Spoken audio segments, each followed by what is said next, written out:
Hey there, Ian here. I wanted to make this quick video to clarify on how we will take advantage of the market opportunity.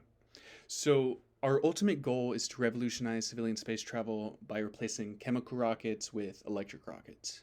We want to do this because chemical rockets are expensive, they're bad for the environment, and they tend to explode. So, electric rockets, on the other hand, are fast, they're safer, reusable, more energy efficient, and cheaper to build and maintain. Our initial intent is to take over the Cube satellite launch industry.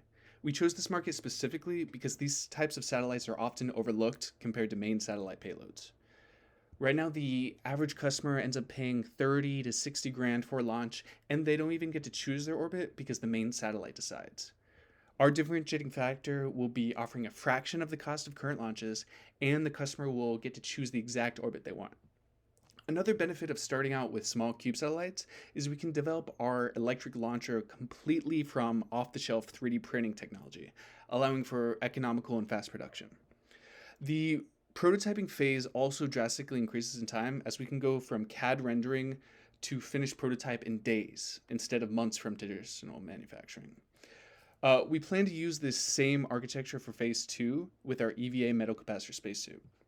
Right now, NASA is spending hundreds of millions of dollars on their fabric-based spacesuits, and the astronaut still needs an external spacecraft to use the spacesuit. Our initial spacesuits will be in the range of less than $1 million a piece, and with scale, we could easily get that under 150K.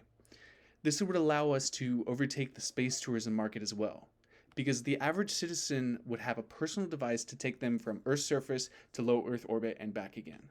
When space is that accessible, we could easily have a whole new market of space hotels, space homes, and medical hospitals in low Earth orbit.